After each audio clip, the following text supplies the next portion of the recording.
ekipa nije uvijek u istom sastavu i baš dobro uigrana. 2018. na Brevetu u Srbiji poginio Ivan Puja, vozio je PVP i Hardcro, baš vozeći u grupi. Neko naprijed je zakočio i... A on to sad odgovara sam sebi?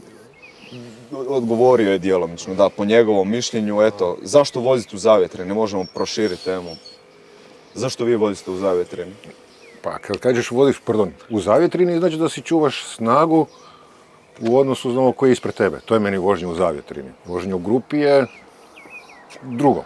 Mislim, kad si u grupi, voziš se u zavjetrini. Naravno. Ali nije mi to varijanta isto, ne? U zavjetrini se možeš voziti na utrci, na brevetu. To je meni. A mi na našim grupnim vožnjama već mi koristimo tu zavjetrinu, ali djelomično. Mi nikad nismo na kotač 10-20 cm nekome jer nemamo toliko prakse i nije sigurno za nas. Tako da si ti tu negdje unutar možda pola metra, ne šparaš 30% snage nego možda 10 ili 15, ali na nekakve dulje distance koje vozimo osjeti se da si se odmorio.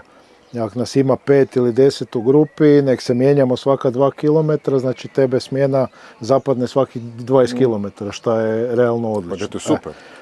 A paralelno s tim što je Mića rekao, tak bi isto čovjek mogao reći zašto izlaziti iz kuće, možete pokupiti tramvaj ili te može zgaziti auto ili tako nešto. Znači za sve postoji rizik.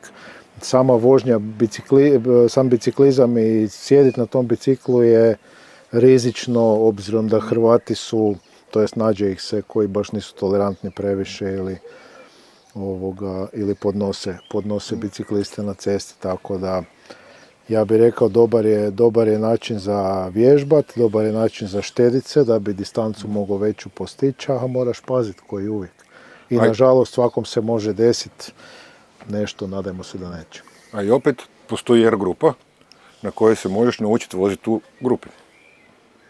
Da, u zavjetrini, jer to ipak treba znati. Pa, jedan od sigurno važnih vještina voziti u grupi i zahtijeva praksu, zahtijeva poznavanje ekipe, zahtijeva da to pod navodnim znacima vježbate.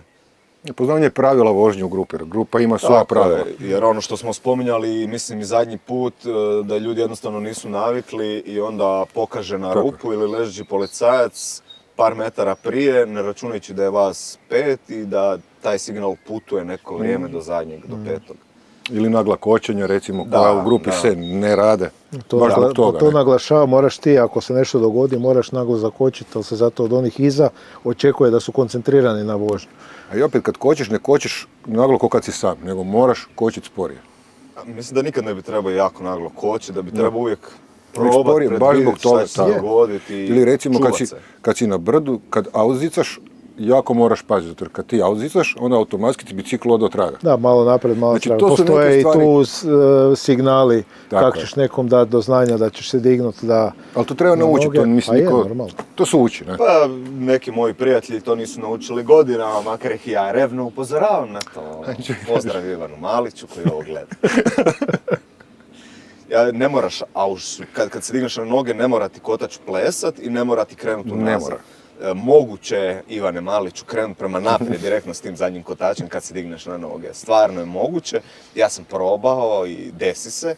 A ako se tebi to ne dešava, onda ovako pokažeš s rukama, s volana ih malo digneš i pokažeš da ćeš to napraviti. I onda ja znam, a ne da skoro ginemo tamo po Srbiji.